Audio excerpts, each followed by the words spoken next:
어떤 나이 많은 전도사님이 이렇게 기독교 서점에서 전도지를 이렇게 많이 사가시면서 그분이 그 기독교 서점의 사장님과 대화를 하고 있었습니다. 이렇게 매번 전도사님 오셔서 이렇게 전도지를 많이 사가시는데 참 저도 기쁩니다. 그랬더니 이 전도사님이 죄송하지만 이제는 이 전도지를 사가는 것이 저의 생애 마지막이 될지도 모르겠습니다. 몸이 너무나 약해져 있어서 이제는 더 이상 전도를 하기가 좀 힘들 것 같습니다. 그런 얘기를 하십니다. 그리고 또 이분이 말을 덧붙이는데 뭐라고 덧붙이냐면, 그리고 이제 전도지를 이제 더 이상 내가 사갈 수 없게 되고 전도를 못 하게 되는데 돌아볼 때 참 아쉬운 것이 하나 있습니다.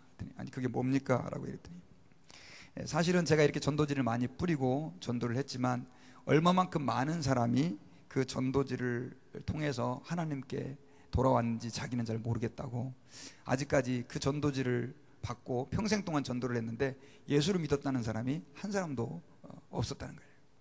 그래가지고 고개를 떨구고 낙심하고 있을 때 그때 마침 서점에서 책을 고르고 있었던 한 젊은이가 있었습니다. 이렇게 책을 고르다가 뒤에서 이렇게 얘기를 하는 걸 우연히 엿듣게 됐는데, 그걸 듣고 나서 이 젊은이가 책을 고르다가 그 연세 드신 전도사님 있는 쪽으로 가는 거예요. 가가지고 안녕하세요 인사를 하는 거예요. 아니 누구시죠? 어르신은 전도사님은 저를 잘 모르겠지만 저는 전도사님을 잘 압니다. 아니 어떻게 저를 압니까? 10년 전에 제가 안산역에, 서울의 안산 있죠? 그 안산역에 6월 25일 날 저녁 6시 30분경에 있을 때 시간까지 기억을 하는 거예요.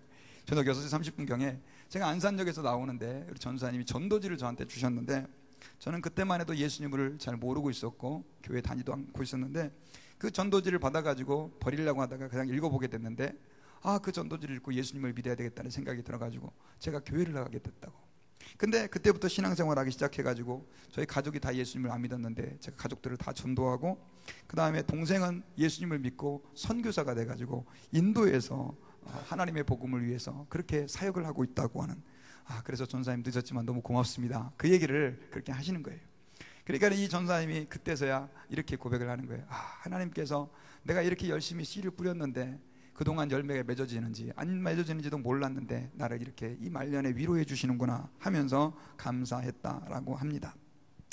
여러분 그 이야기를 들으시면서 어떻게 생각하세요? 역전 같은 데서라든가 혹은 지하철이라든가 어디 노상에서 전도를 하는 사람들에 대해서 요즘은 우리 예수 믿는 사람들의 시선이 참 곱지 못합니다. 그리고 우리 예수 믿는 사람들도 손가락질을 하면서 저 인간들 저렇게까지 전도해야 되나 하는 그런 마음들을 가지고 계시는 분들이 많아요.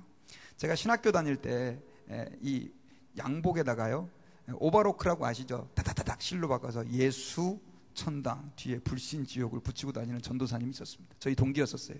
혹시 신도림에서 보신 분들이 계실지 모르겠습니다.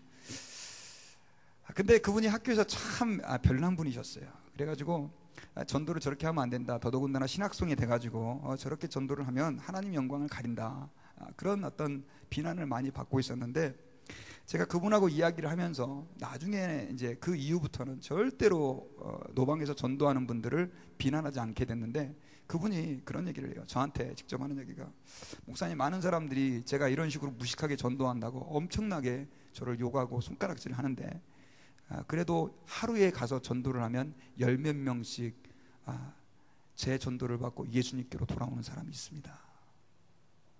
10몇 명씩 그 예수천당 불신지옥을 외치는 소리를 듣고 수고한다고 하면서 예수님을 믿어야 되겠다고 하는 사람들이 생긴다는 거예요.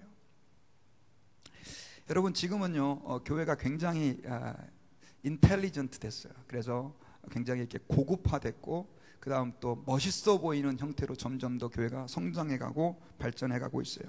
그러면서 우리 교회가 오늘날 한 가지 놓치고 있는 것이 있습니다. 그것이 바로 뭐냐면, 교회가 영혼을 구원하는 사명을 감당하기 위해 존재한다라고 하는 사실을 사람들이 잊고 있다는 것이죠. 저도 목사지만 목회 현장 속에서 목회를 계속해서 하다 보니까 한 가지 잊어버리게 되는 것이 뭐냐면, 교회가 영혼을 구원하기 위해 존재하고 있다라고 하는 사실을 저도 문득문득 잊어버리게 된다는 거예요. 왜냐하면 목사는 계속해서 설교를 해야 되고, 어려운 교인들 신방해야 되고, 어려운 교인들 도와줘야 되고, 여러분들 어떤지 모르겠지만 오늘도 보세요. 이렇게 파워포인트가 이렇게 안 돼가지고 예배가 참 엉망이잖아요. 제가 오늘 10시에 왔는데 한 30분을 저걸 매달려가지고 했는데도 불구하고 결국 안 됐어요. 맨날 되던 게 왜 안 되는지 저도 지금 잘 모르겠어요. 그러면 보이지 않게 그런 일들이 사실 많이 있어요. 또 어떤 분들하고 1시간씩 2시간씩 전화를 붙잡고 통화도 해야 되고, 그러다 보니까 말 그대로 영혼을 구원해야 된다라고 하는, 물론 그 영혼을 구원해야 된다라고 하는 궁극적인 가치를 가지고 목회자가 목회를 하고 있지만, 때로는 저도 문득문득 그걸 잊어버리고 있을 때가 있다는 것이죠. 아마 여러분들도 마찬가지일 거라고 생각합니다. 교회 나와서 예배드리고, 교인들을 위해서 음식을 봉사하고, 또 어떤 분들은 청소하고, 또 어떤 분들은 어려운 사람들 도와주기도 하고, 그런 일들을 하면서 우리 교인들이 다 서로 사랑 안에서 하나님의 뜻을 이루어가는데, 가끔씩은 우리가 이러한 과정 속에서 특별히 한 번은 정말 교회가 도대체 왜 존재하는 것인가, 나는 왜 교회에 나와야 되고 나는 왜 신앙생활을 해야 되는지에 대해서 한번 진지하게 다시 한번 돌아보는 그런 시간이 돼야 되는데, 오늘이 바로 그런 시간이 되기를 주님의 이름으로 부탁을 드립니다. 여러분, 오늘 본문은 바로 예수님께서 제자들을 부르시는 장면입니다. 특별히 베드로를 부르시는 장면인데, 이 본문을 통해서 제가 왜 여러분들과 함께 교회의 최고 목적이다라고 하는 제목을 잡았냐면, 예수님께서 제자를 부르실 때는 반드시 목적이 있었습니다. 예수님의 제자를 그냥 내가 심심하니까 쟤들 제자로 삼아야 되겠다, 나의 가르침이 너무나 탁월하니까 제자를 좀 뽑아서 위세해야 되겠다, 그런 의도를 가지고 예수님이 제자를 뽑으신 건 아니에요. 예수님은 제자를 뽑으실 때 성경을 보면은요, 철야 기도까지 하셨어요. 그러니까 굉장히 심사숙고하고 제자를 뽑으셨고요. 특별히 예수님은 공생에 3년 동안 사역을 하셨는데, 그 3년의 사역의 기간에 가장 핵심적인 일이 뭐였냐면 제자들을 훈련시켜서 세우는 일이었습니다. 그래서 수만 명의 군중이 따라다녀도 죄송합니다, 예수님은 그들에게 별로 큰 관심을 보이지 않으셨어요. 오직 12명에게 예수님의 관심을 다 쏟아부으셨고, 그 12명에게 모든 사역을 집중하셨습니다. 그럼 why? 왜 그러셨다는 거예요? 그 이유는요, 그 12명이 앞으로 예수님의 사역을 이어가야 될 사람인데, 그 12명이 바로 교회의 지도자가 되기 때문에 그렇습니다.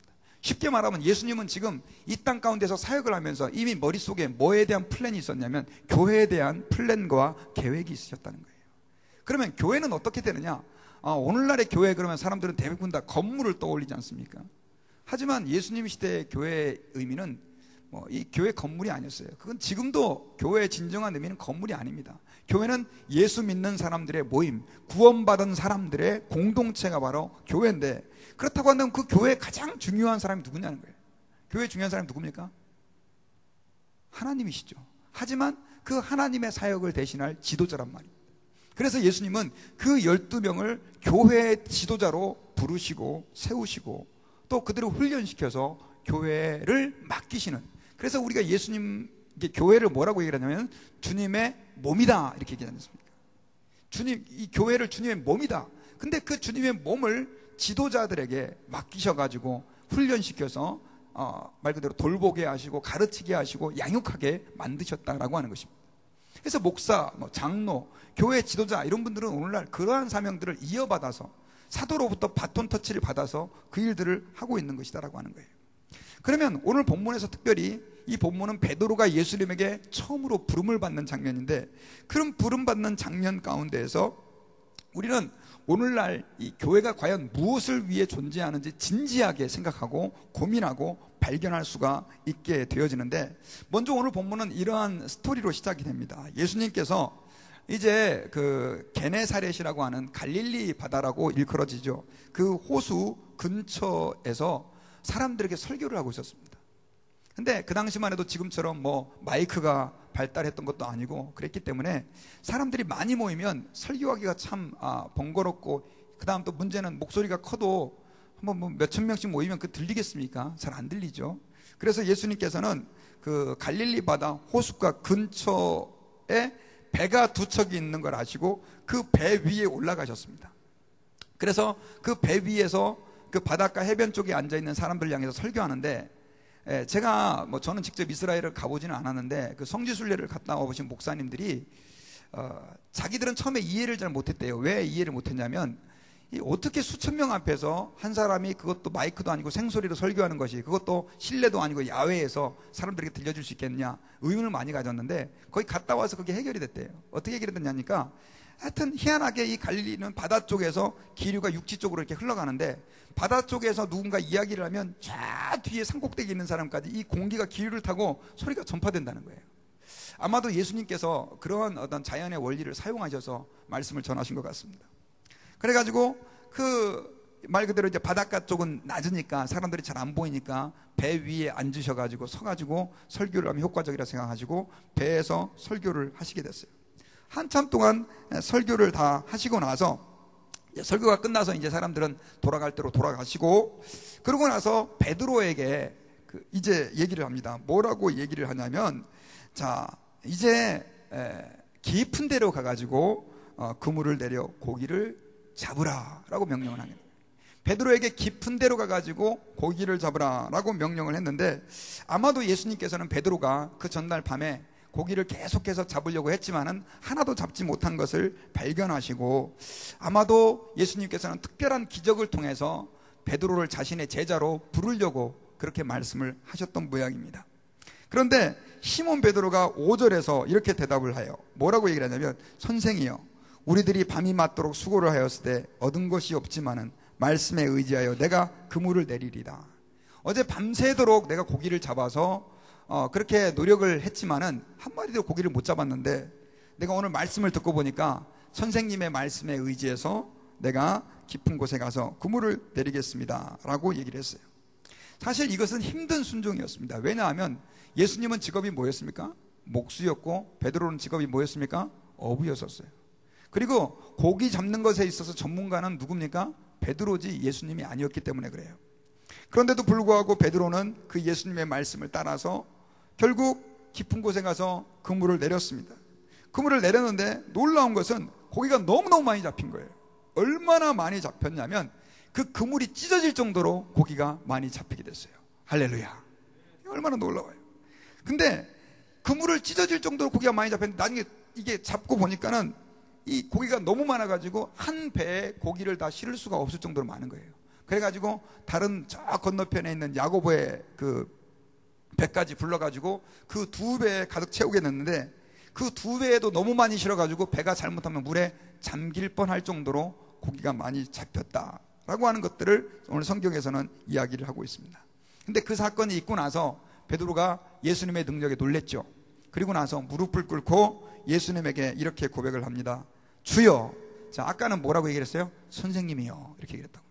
근데 이제 예수님을 누구로 알게 된 겁니까? 주님으로 알게 된 거죠. 주여, 나를 떠나소서, 나는 죄인으로서이다 하면서 베드로가 예수님 앞에서 엎드려서 회개하면서 무릎을 꿇어서 그렇게 예수님에 대한 경외를 표시를 했습니다. 그런데 그때 예수님께서 베드로에게 중요한 말씀을 해주시는데, 무슨 말씀을 해주시냐면 바로 예수님께서 그 베드로의 고백을 듣고, 자 뭐라고 얘기를 하냐면 10절에서, 자 같이 한번 읽어볼까요? 10절 시작. 세베대의 아들로서 시몬의 동업자인 야고보와 요한도 놀랐음이라. 예수께서 시몬에게 일러 가라사대 무서워 말라, 이제후로는 내가 사람을 취하리라. 예수님이 뭐라고 했냐, 무서워 말라, 이제후로는 네가 사람을 취하리라 라고 말씀을 하셨다라고 하는 것입니다. 이제후로는 네가 무엇을 취하리라? 사람을 취하리라. 다른 복음서를 보면 내가 사람을 낚는 어부가 되게 하겠다, 이렇게 표현을 하고 있어요. 예수님께서 베드로를 부르실 때 특별히 이 말씀했던, 이 베드로와 말씀했던 이 한마디의 말은 굉장히 중요한 베드로의 사명과 또 좀 더 나아가서 교회의 사명과 밀접한 관계가 있다고 하는 것이죠. 자, 주님이 이 말씀을 보면 베드로를 왜 부르신 것을 알 수 있죠? 사람을 낚는 사람이 되게 하기 위해서. 지금까지는 물고기를 낚아요. 이 물고기는 뭘 상징하냐면 뭐 여러 가지가 있겠지만 사실은 돈을 상징하죠. 생업을 상징해요. 사람들은 다 먹고 살기 위해 살아가요. 그렇게 살아가고 있는 거예요. 베드로는 그렇게 살고 있었어요.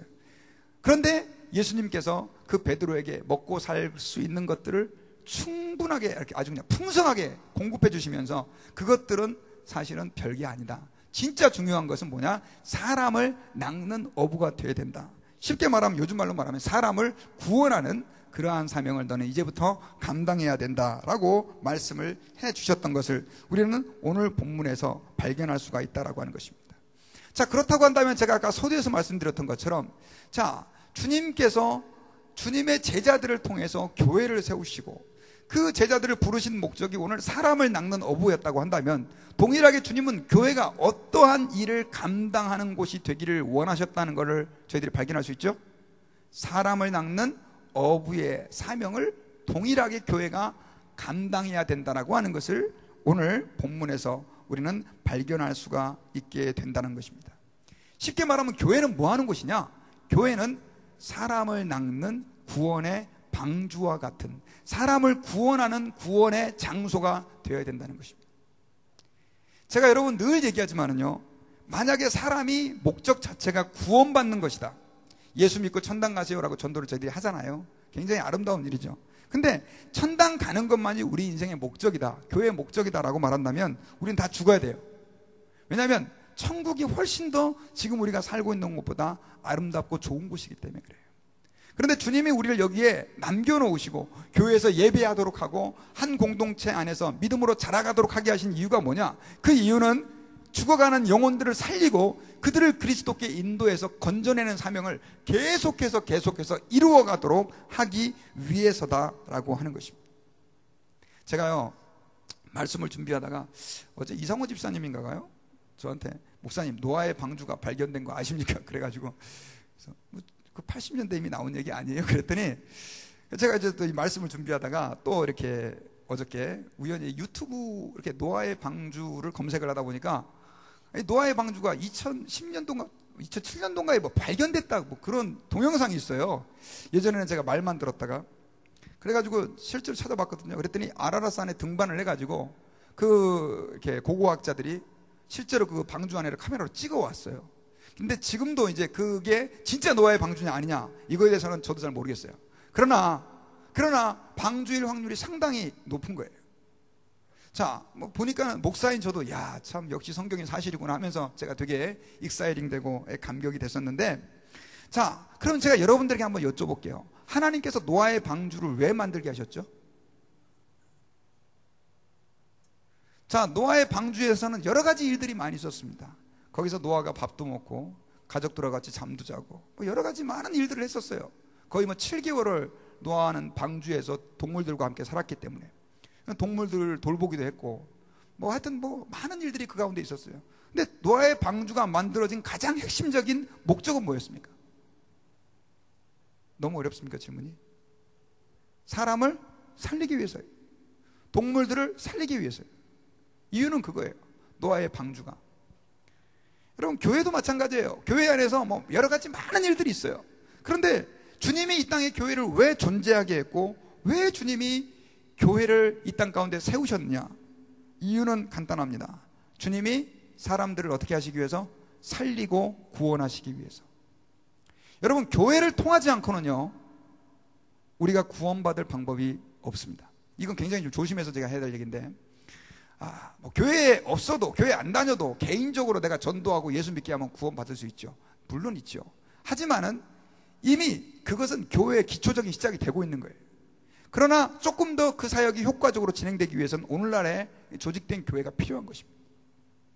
그래서 여러분, 교회는요, 사람들을 구원하는 사명들을 위해서 마치 노아의 방주가 노아의 8명의 가족들과 모든 동물들을 암수 뭐 한 쌍씩 해가지고 정결한 짐승을 7쌍씩 그렇게 보존해가지고 이 땅에 말 그대로 생명을 전파하기 위해 존재하도록 그렇게 했던 것처럼, 마찬가지로 하나님께서 교회를 만드신 목적은 뭐냐? 교회를 통해서 하나님께서는 잃어버린 영혼을 찾아 구원하시게 하기 위해서라는 것이에요.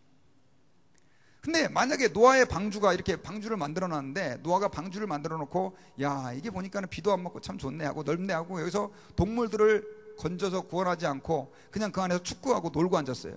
그럼 그거 방주가 제대로 된 사명을 감당하고 있는 겁니까? 그건 아니죠. 마찬가지예요. 교회도 마찬가지예요. 교회는 영혼을 구원하는 사명을 감당해야 돼요. 그래야 그것이 진정한 교회로서의 사명을 감당하는 것입니다. 그래서 예수님께서는 마태복음 28장 18절부터 20절까지 말 그대로 승천하시면서 마지막으로 예수님 제자들에게 당부를 하셨죠. 뭐라고 얘기했냐면, 너희들이 꼭 해야 될 일이 있다. 너희는 가서 모든 족속으로 제자를 삼아 아버지와 아들과 성령의 이름으로 세례를 주고 내가 너에게 분부한 모든 것을 가르쳐 지키게 하라. 볼지어다 내가 세상 끝날까지 너희와 항상 함께 있으리라. 이렇게 상명아, 예배 시간에는 그냥 가만히 앉아 있어. 알았지? 그래. 자, 우리가 하나님 아버지 앞에서 교회가 해야 될 중요한 사명은 바로 그것이죠. 복음을 증거하는 것입니다. 그래서 사람들과 하여금 예수님을 믿게 하고 그 믿은 사람들이 또다시 다른 사람들에게 복음을 증거해서 그 교회를 중심으로 신앙이 자라가고 성숙이 되어서 복음을 전파하는 사람으로 세워지는 것이 교회의 중요한 사명이 되어진다라고 하는 것입니다. 그래서요, 이 교회에 있어서 건강한 교회, 온전한 교회라고 하는 것은 사람이 많은 교회, 모이는 교회, 조직이 잘 돼 있는 교회, 돈이 많은 교회, 훌륭한 건물을 가진 교회가 아닙니다.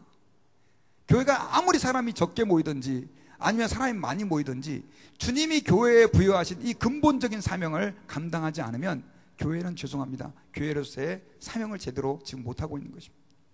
오늘날 많은 사람들이, 특별히 목사님들도 그렇고 신학자들도 그렇고 교회에 대해서 염려하는 것은 교회가 이제는 옛날같이 잃어버린 영혼을 찾아 구원하는 일들에 대해서 별로 관심이 없다는 거예요.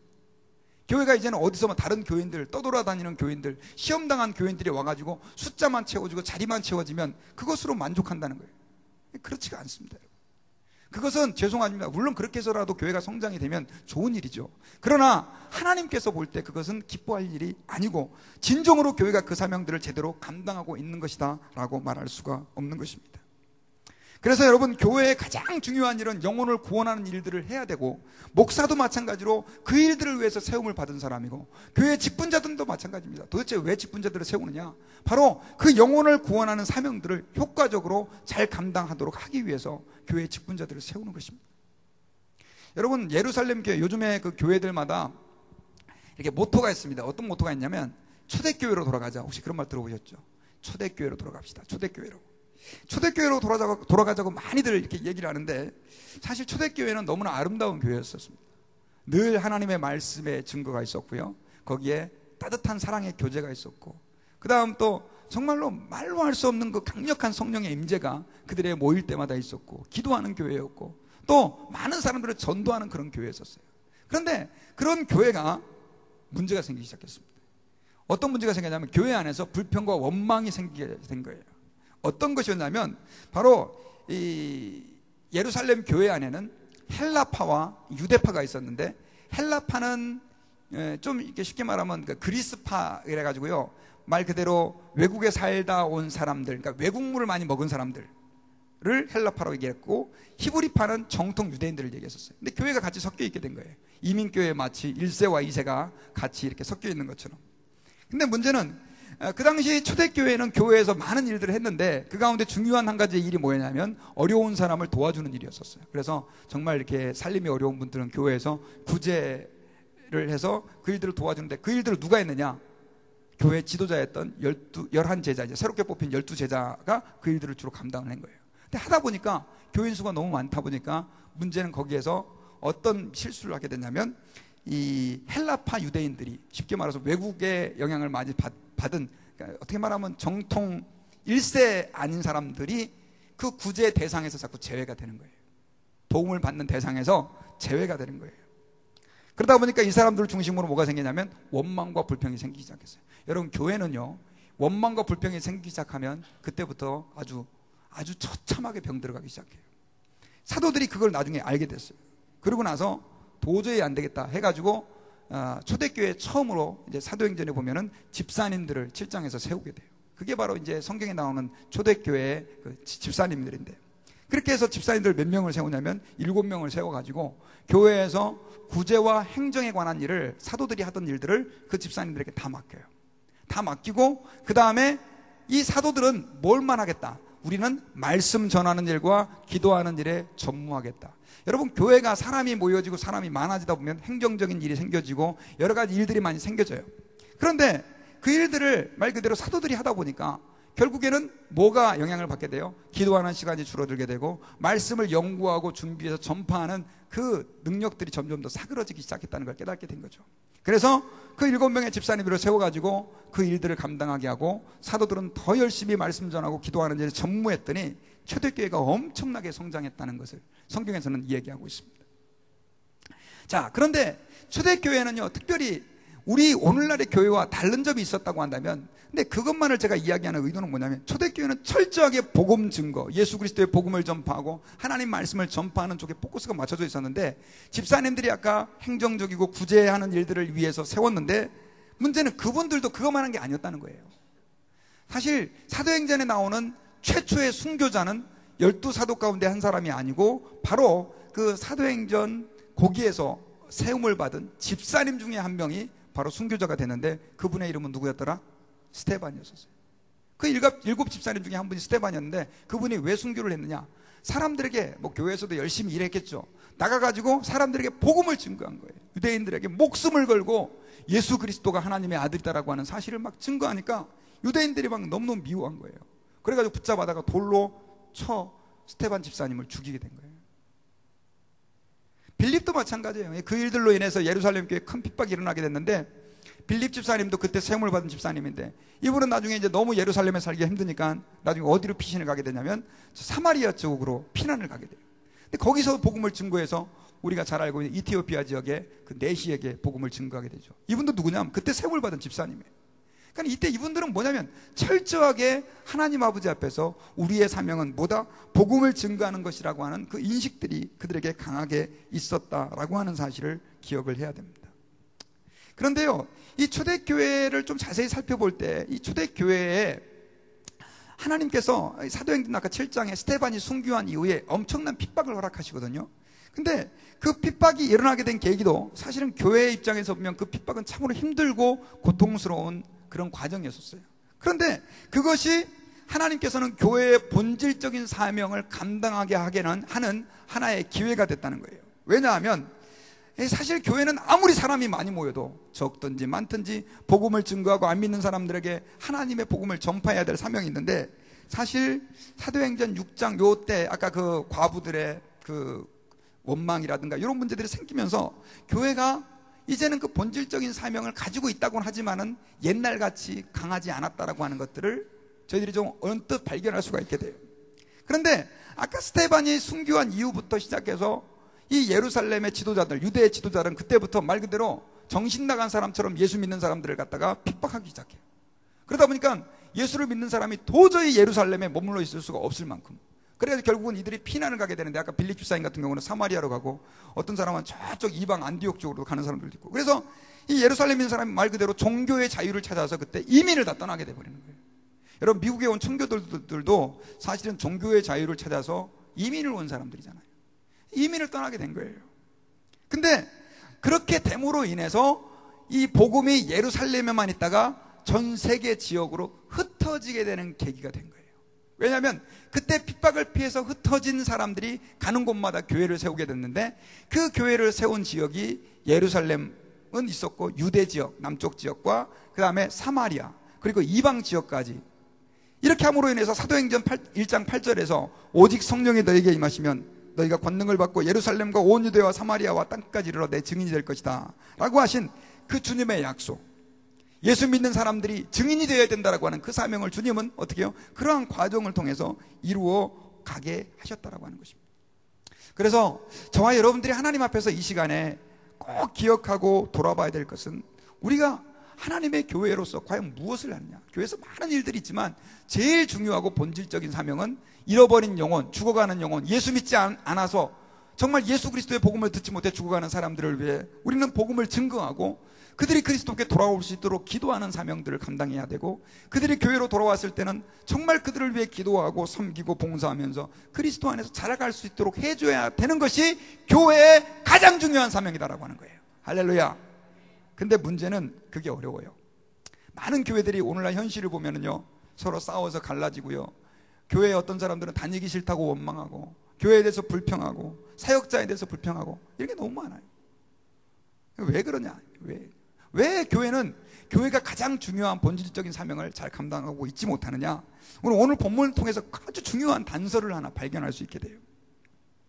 이 말은 곧 우리가 이걸 잘 발견하고 교회가 이 방향을 향해서 간다고 한다면 교회는 건강하게 주님의 사명을, 주님의 목적을 이루어가는 교회가 될 수 있다는 것인데, 그것은 바로 뭐냐면 자기 부인입니다. 자기 부인.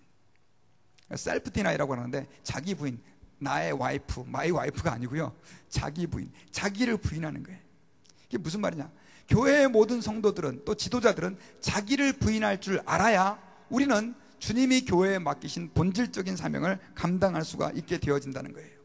여러분, 아까 제가 말씀드렸는데 주님이 베드로를 부르실 때, 야, 그냥 너 이제 오늘부터 내 제자 돼 라고 말씀하지 않으셨어요.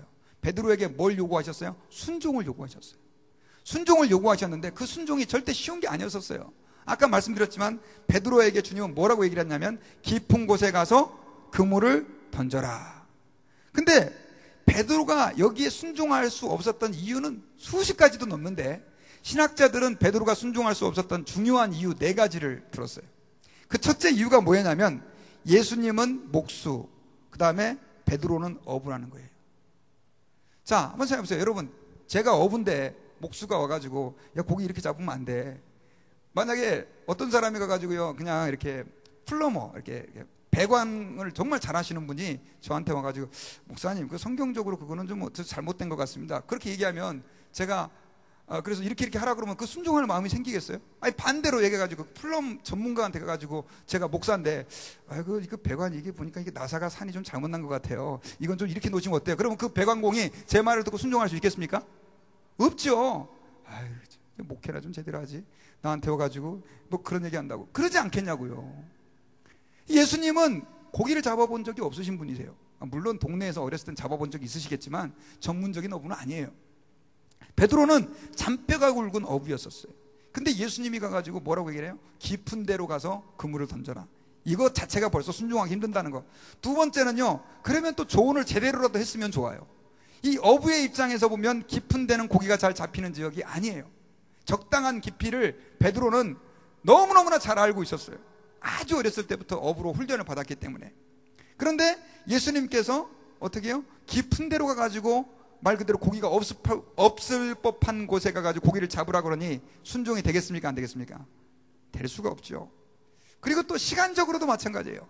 자, 베드로가 뭔 얘기를 했냐면, 제가 밤이 맞도록 고기를 잡았다. 고기가 잘 잡히는 또 시간대가 있어요. 저는 낚시를 별로 안 좋아해요. 지금도 목사님들하고 이렇게 같이 만나면 낚시를 좋아하는 분이 계실 때 그분은 꼭 다른 분들 끌고 낚시터를 가려고 그래요. 힘들어요. 안 갈 수도 없고. 근데 낚시를 이렇게 별로 안 좋아하는데, 그런데도 가서 이제 옆에 있다 보니까 들은 풍월이 있는데 이 낚시가 잘 되는 시간이 있는 거예요.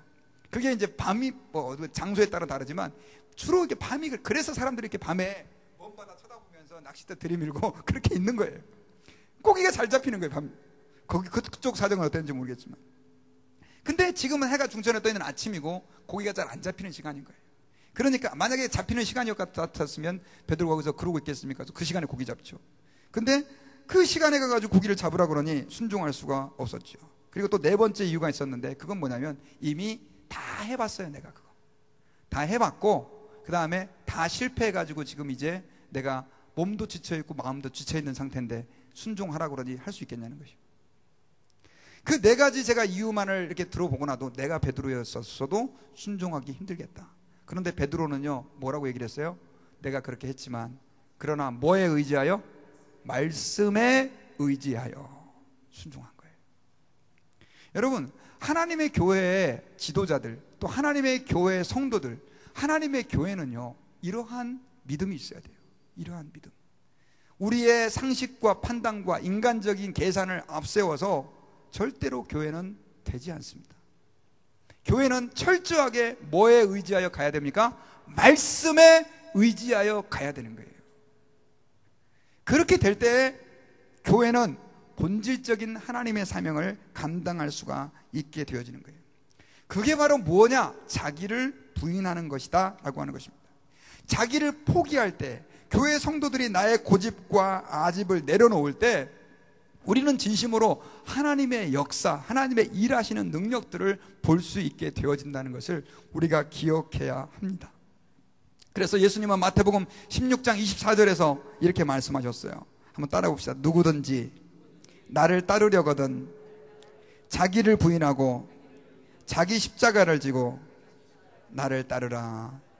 자기를 부인하고 자기 십자가를 지고 따르라. 자기를 부인한다 라고 하는 것은 말 그대로 자아가 죽어지는 걸 얘기하는 거예요. 저희 학교 선배 가운데 그 열린교회를 목회하고 있는 김남주 목사님이라고 하는 분이 계신데, 이분이 자기를 부인한다는 것에 대해서 이렇게 얘기를 했어요. 자기 부인이란 신자 안에 부패한 자기 사랑이 파괴되는 것이다. 죄에 대한 사랑과 이에 근거한 자기 의에 대한 신뢰가 깨지는 것이다 라고 얘기했어요. 그러니까 자기를 부인한다라고 하는 것은 뭐냐면, 우리 안에 나를 사랑하는 마음, 나를 기대고 내 생각을 의지하는 마음들이 깨져야 되는 거예요. 근데 그것이 뭐 온전하면 좋아요. 사실은 그것은 이미 죄에 의해서 부패한 것이라는 거예요. 그래서 사도 바울은 뭐라고 얘기를 했냐면, 나는 날마다 죽노라 이렇게 고백을 했어요. 우리 한번 따라 볼까요? 나는 날마다 죽노라. 우리가 죽어야 누가 사냐? 그리스도께서 우리 안에서 살아나시는 거예요. 갈라디아서 2장 20절에서 사도 바울은 그래서 이렇게 고백을 했잖아요. 내가 그리스도와 함께 십자가에 못 박혀 죽었나니 이제는 내가 산 것이 아니요 오직 내 안에 그리스도께서 사신 것이라. 이제 내가 육체 가운데 사는 것은 나를 사랑하사 나를 위하여 자기 몸을 버리신 하나님의 아들을 믿는 믿음 안에 사는 것이라.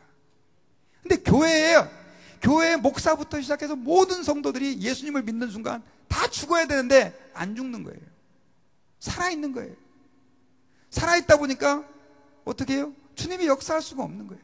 만약에 한번 여러분 생각해 봅시다. 베드로가 예수님 그 깊은 데로 가서 그물을 던지라는데 제가 예수님에게 순종할 수 없는 4가지 이유를 지금부터 설명드릴 테니까 잘 들어보셔요. 1. 예수님 목수 아니에요. 그리고 2. 최적의 시간은 밤이에요. 지금 아침이에요. 3. 깊은 데로 가서 그물을 던지라니요. 지금 모르면 가만히 계세요. 그리고 4. 이미 다 해봤어요 예수님. 딴 데 가서 알아보셔요. 그렇게 얘기했어요. 그러면 주님의 제자가 베드로가 될 수가 있었을까요? 없었을까요? 주님이 그 베드로를 사용했을까요? 못 쓸까요? 안 했어요. 여러분, 이 교회가요 사실은 하나님 아버지 앞에서 상식이 중요하고 그 다음 또 세상의 어떤 룰과 이런 것들이 굉장히 중요하다고 하지만은 우리는 그것들만 가지고 하나님을 섬기고 살 수 없다는 사실을 인정해야 됩니다. 교회는 철저하게 어디에 근거해야 되느냐? 하나님의 말씀에 근거해야 되는 거예요. 근데 문제는 우리가 죽어지기 전에는 그게 안 돼요.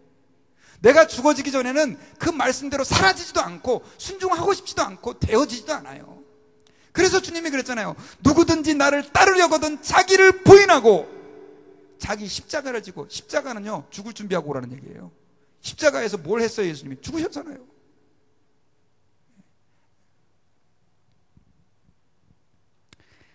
여러분, 예수님께서요 요한복음 12장 24절에서 우리에게 아주 중요한 말씀을 하셨어요.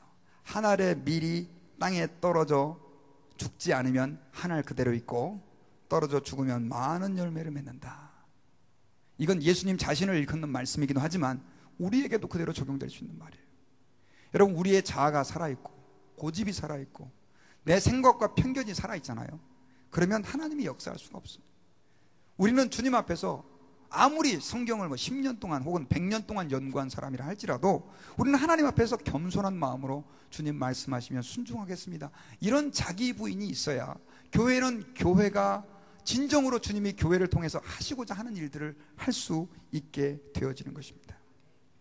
그래서 모세는요 40세 때 그렇게 말 그대로 탁월한 지혜와 지식과 힘과 노련미를 갖추고 있었어요. 그래서 이스라엘 백성들을 구원해 보려고 했는데 하나님은요 그때 모세를 실패하게 하시죠. 애굽 사람을 죽인 일을 말 그대로 사람들에게 소문나게 하심으로 결국 모세가 어떻게 됩니까? 광야에 40년 동안 가가지고 뭐 했습니까? 죽는 훈련을 받은 거예요. 죽는 훈련. 모세가 광야에서 40년 동안, 어떤 분은 40년 동안 길을 잘 많이 연구를 했을 것이다, 그러니까 이스라엘 백성들을 광야에서 잘 인도했다, 그런 이상한 소리 하는 분들이 계신데, 모세가 광야에서 간 거는요 구름기둥 불기둥 따라갔어요. 길 아는 거하고 아무 상관없어요. 거기서 뭐 공부한 게 아니라고요. 그냥 뭘 했느냐? 자기를 부인하는 그러니까 트레이닝을 시킨 거예요. 만약에 모세가 자기를 부인하는 그런 훈련이 되어 있지 않으면 그는 하나님 앞에 하나님의 뜻대로 쓰임받을 수가 없기 때문에 그래요. 하나님이 이렇게 하라 그러면 제 생각에 in my opinion, no way 이렇게 얘기했을 거라고요. 그래서 잘하던 모세가 나중에 실패를 하게 된, 가나안에 못 들어가게 된 이유가 뭐였었어요? 주님이 이렇게 얘기하셨잖아요. 반석을 명하여 물을 내게 해라. 그런데 모세는 반석을 명하여, 말하여가 아니라 어떻게 했어요? 반석을 갖다 쳤잖아요. 네. 주무시는 분 깨우려고 하나님이 보내신 사인.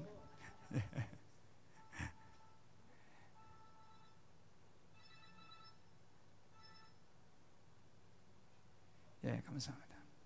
예배 시간에 오시기 전에는요, 이렇게 핸드폰 같은 거 다 꺼주시면, 가끔씩 실수할 때도 있지만 이렇게 해주시면 좀 더 예배에 좀 도움이 될 것 같습니다.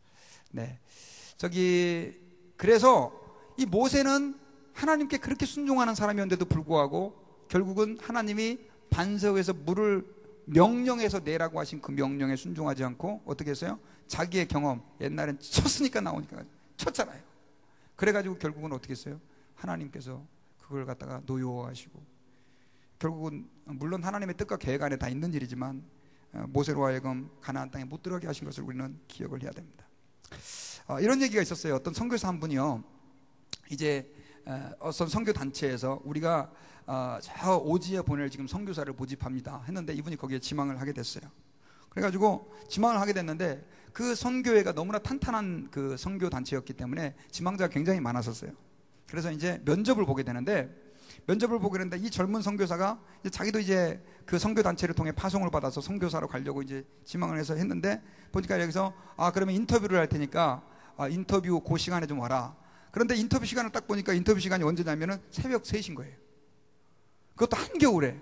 그래서 아니 이 선교단체는 왜 그러나 그랬더니, 그래서 물어봤어요. 새벽 3시간 맞냐고 그랬더니 맞습니다. 저희가 사정이 생겨서 그렇게 할 수밖에 없으니까 이해하고 오시라고. 그래가지고 새벽 3시에 그 선교단체 오피스가 있는 그 바깥에 이렇게 있는데, 문제는 새벽 3시에 오라고 해놓고 그 인터뷰하는 사람이 4시가 돼도 안 오고 5시가 돼도 안 오고 아침 8시에 딱 나타난 거예요. 추위에 아주 달달달달 떨다가 8시에 나와서 미안하다고 들어가자고. 그래 들어가요. 그랬더니 8시에 나타나가지고 질문을 하는데, 질문을 몇 가지, 어떤 질문을 하냐면, 혹시 글을 읽고 쓸 줄 아십니까? 이렇게 물어보는 거예요. 너무 황당해서 예? 예 압니다. 그러면 베이커를 영어로 한번 써보십시오. 그렇게 BAKER 썼대요. 그러면 제가 그래도 기본적인 수학이 필요하니까 좀 한 가지 수학에 대한 질문을 하겠습니다. 2 곱하기 2는 얼마입니까? 그러니까 4 이렇게 대답을 한 거예요. 이 사람이 화가 나겠어요, 안 나겠어요? 너무 황당했는데, 그럼에도 불구하고 예, 하여튼 그냥 이렇게 얘기하면 됐습니까? 꼭 참고 그렇게 대답을 했대요. 그냥 예 알았습니다. 이제 면접 끝났습니다. 가보십시오. 그러는 거예요. 아니 진짜 끝이에요? 그랬더니 예 가보세요. 그래 간 거예요. 그러고 나서 이제 그 사람한테 통보가 왔어요. 어느 날 정식으로 저희 이제 위원회에서 당신의 선교사 파송 그 문제를 결정을 할 거니까 그날 오십시오. 갔는데, 가가지고 거기에서 뭐 바쁘신 일인가요, 집사님? 저 죄송한데요. 조금 부탁을 드리겠습니다. 예배 시간에는 그냥 조금 앉아 계시면 그냥 좋겠습니다. 제가 사실은 저희 한국에서는요, 예배 시간에 옆 사람한테 인사도 못 하겠어요. 왜냐하면 우리가 하나님 말씀에 집중하니까. 저도 또 방해를 사실 많이 받습니다. 여러분들이 설교자를 도와준다고 한다면 예배 시간에는 미리 다 준비하셔서 그냥 꼼짝도 하지 마시고 그냥 계속 집중하셔서 들으시면 저도 좀 힘이 될 것 같습니다. 그래가지고 이제 위원회에서 모여가지고 그 사람을 이제 선교지로 보내기는 최종 결정을 하게 되는데, 그때 뭘 결정했냐면, 그 인터뷰한 사람이 와가지고 뭐라고 했냐면요, 이분은 제가 선교사 인터뷰를 했던 사람입니다. 제가 인터뷰해 보니까 이 사람은 아주 훌륭한 선교사로서의 자질이 있습니다. 그랬더니 아니 뭘 테스트를 했습니까? 그랬더니 자기 부인을 할 수 있는지를 테스트했습니다. 자기 부인. 선교사에게 중요한 것은 성경 지식도 아니요, 그 다음 또 현지 적응 체험 능력도 아니고 자기를 부인하는 능력이 있어야 된다라고 저는 생각을 했고, 그 자기 부인의 능력이 그 사람에게 있다는 걸 제가 찾았습니다. 그 사람은 추운 겨울에 4시간 동안 밖에서 떨면서도 8시까지 기다릴 수 있는 인내심이 있었고, 그 다음에 제가 자기를 무시하는데도 불구하고 그 무시에 하나도 감정적으로 반응하지 않는 인내심을 가지고 있었습니다. 그거 하나면 됩니다. 보냅시다 해가지고 보냈다는 그러한 이야기가 있습니다. 여러분, 하나님의 복음은요, 죄송한데 똑똑하다고 복음 잘 전하는 거 아닙니다. 신학교 열심히 공부했는데 물론 조금 도움은 되겠죠.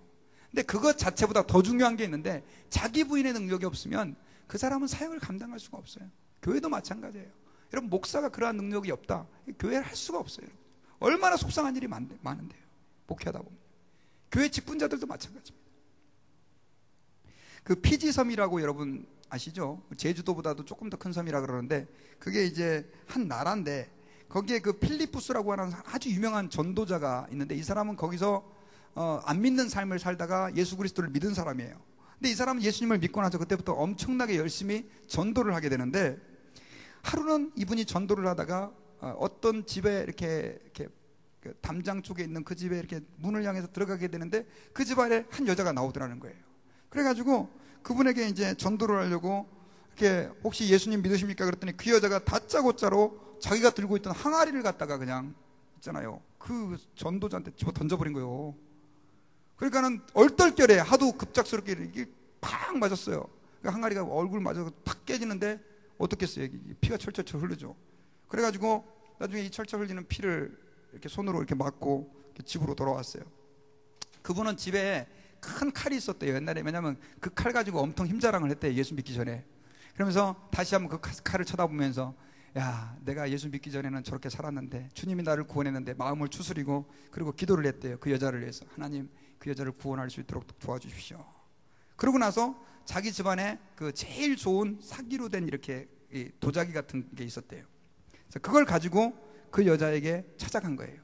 그랬더니 그 여자는 아까 얼마 전에 그게 뭐예요, 그릇으로 두드려 맞고 피 흘리고 간 사람이 또 왔길래, 야, 이제 본격적인 전쟁을 하려고 왔나 보다 해가지고 집에서 더 큰 항아리를 가지고 준비를 했대요.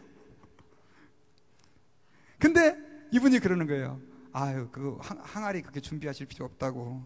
사실은 당신이 그렇게 이렇게 그릇을 깨트려 가지고 제가 손해가 많으실 것 같아 가지고 좋은 그릇으로 바꿔드리려고 그 우리 집에서 제일 좋은 사기 그릇을 가지고 왔다고. 이걸로 대신 쓰시라고. 그 여자가 예수를 믿었을까요, 안 믿었을까요? 네, 두 말하면 잔소리죠. 네. 세 말하면 쓸데없는 네 말하면 쫓아내야 돼요. 예수 믿었죠. 여러분, 복음을 전하려고 그러면요, 정말 간이 배 밖으로 나와야 돼요. 속상한 일 많고. 그냥 안 믿는 사람들은 얼마나 또 막무가내로 함부로 대하는지 몰라요. 예수 믿는 사람들 조롱하고요, 얼마나 힘든지 몰라요. 그러나 여러분, 우리가 하나님 앞에서 자기 부인의 삶, 그것이 주님이 베드로를 테스트했던 그 테스트였다는 거예요. 그렇게 할 때 주님은 베드로를 부르셨고 그에게 성령을 부어주셔서 초대교회, 그 교회를 통해서 하나님의 복음을 증거하게 하는 사명을 감당하게 하셨다는 거예요. 오늘날도 똑같아요. 교회는 그 사명을 감당해야 되는 거예요. 우리 교회는 너무나 사랑이 많아요. 아름답죠. 우리 교회는 음식이 너무나 맛있어요. 좋죠. 우리 목사님 설교가 좋아요. 그것은 교회의 전도의 목적이 돼서는 안 돼요. 중요한 것은 그분들이 우리 교회에 와서 예수님을 믿고 예수 그리스도를 만나서 거듭나고 죄사함 받고 구원받아서 하나님의 자녀가 되어져야 된다라고 하는 것입니다. 저는 이제 말씀의 결론을 맺겠습니다. 교회의 목적은 뭡니까? 사람을 구원하는 것입니다. 주님이 베드로를 부를 때 내가 너를 사람을 낚는 어부가 되게 하겠다, 이제후로는 내가 사람을 취하게 하겠다라고 하는 그 말씀은 오늘날 동일하게 우리 교회의 모든 성도들이 받아들여야 될 교회의 최고의 사명이다라고 하는 것입니다. 그래서 바울은 디모데후서 4장 2절에서 이렇게 말씀을 했습니다. 너는 말씀을 전파하라. 때를 얻든지 못 얻든지 항상 힘쓰라. 범사의 오래 참음과 가르침으로 경책하며 경계하며 권하라.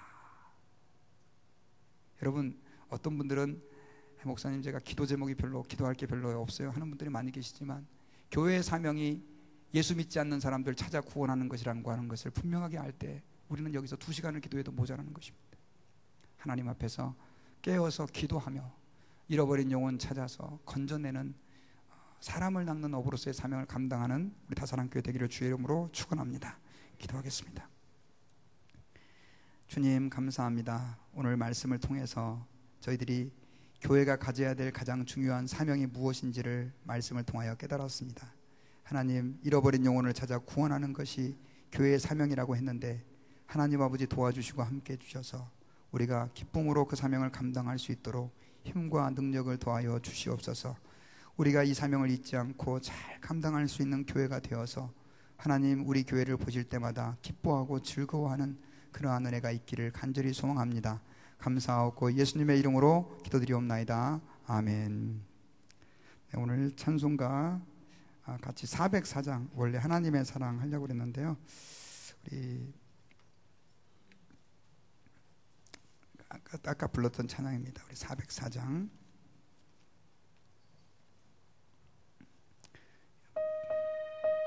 우리 가사를 좀 생각하시면서요,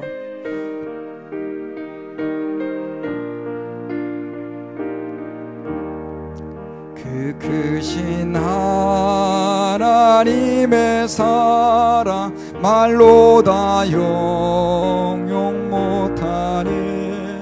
저 높고 높은 별을 넘어 이 낮고 낮은 땅 위에 죄범한 영혼 구하려 그 아들 보내서 화목제로 삼으시고 죄 용서하셨네. 하나님 크신 사랑을 증량다 못하며 영원히 변치 않는 사랑 성도여 찬양하.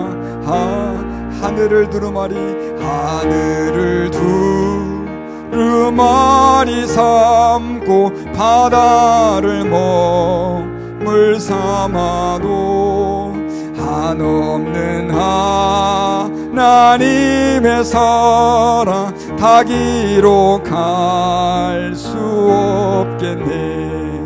하나님의 크신 사랑 그 어찌 닿았을까. 저 하늘로 비싸도 채우지 못하리. 하나님 크신 사랑을 증량 다 못하며 영원히 변치 않는 사랑 성도여 찬양하세. 이 시간에 같이 한번 기도하실 때예요. 여러분은 교회를 다니면서 얼마나 많은 영혼을 건져내셨습니까? 우리가 주님 앞에 서는 날, 주님은 우리의 모든 삶을 통틀어서 네가 예수님을 믿고 살면서 얼마나 많은 영혼을 건져냈고 그 영혼을 위해 기도했느냐라고 하는 것을 물으실 것입니다. 교회는 사람이 많이 모이는 것이 중요한 것이 아니라 얼마나 많은 영혼을 살려내느냐가 더 중요한 것입니다. 하나님 아버지 앞에서 주님, 저희들 예수님 믿고 구원받았다고 하는데 이제는 저희들의 삶을 통해서 아직도 그리스도의 복음을 알지 못하는 사람들에게 복음을 증거하는 삶을 살 수 있기를 원합니다. 주님 다시 오시는 그날까지 예수 그리스도의 복음을 듣지 못해 죽어가는 그 많은 영혼들을 위하여 기도하기 원합니다라고 우리 결단하면서 합심하여 하나님께 기도하도록 하겠습니다. 기도하겠습니다. 하나님 아버지 고맙습니다. 하나님 아버지 감사합니다. 아버지 하나님 감사합니다. 하나님 아버지 감사합니다. 아버지 하나님 우리의 영혼을 잃게 하소. 하나님 아버지 주님을 복종해 주시옵소서. 아버지 하나님이여, 복음을 듣지 못하는 죽어가는 믿으신 영들의 주님 그 탄식을 듣게 하시고 아버지 하나님 삶을 통해 그들을 구원하는 그리스도께 인도하는 하나님 아버지 도와주시기를 간절히 기도합니다. 아버지 하나님, 이 시간에 하나님 우리 교회가 그 사명을 감당할 수 있게 도와주시옵시고 하나님 아버지 우리가 그 사명을 충실할 수 있도록 하나님 아버지 은혜를 베풀어 주시고 주님 간절히 기도하고 구원합니다.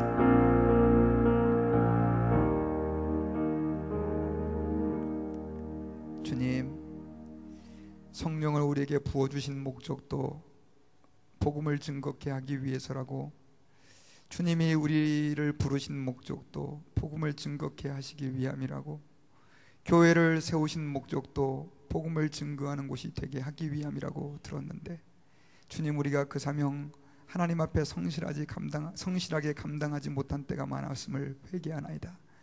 이 시간에 저희들 성령을 간구하오니 저희들을 충만케 하셔서 하나님 복음을 증거하며 죽어가는 영혼들의 신음소리를 듣게 하시고 그들에게 나아가 복음을 증거하는 그래서 예수 믿지 않는 영혼들이 주께로 돌아와 주님을 만나게 되는 그러한 축복의 감격을 저희들에게 매일매일 허락해 주시기를 간절히 기도합니다.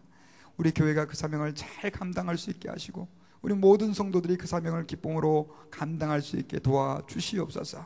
감사하고 예수님의 이름으로 기도하옵나이다. 아멘. 지금은 우리를 위하여 십자가에 죽으시고 부활하신 예수 그리스도의 은혜와 하나님 아버지의 크신 사랑하심과 성령님의 감동 감화하심이 오늘 말씀을 듣고 하나님 아버지 앞에 잃어버린 영혼을 위하여 기도하며 그들을 그리스도께 인도하며 살기 원하는 우리 성도들 위해 이제로부터 영원무궁토록 함께 계실지어다. 아멘.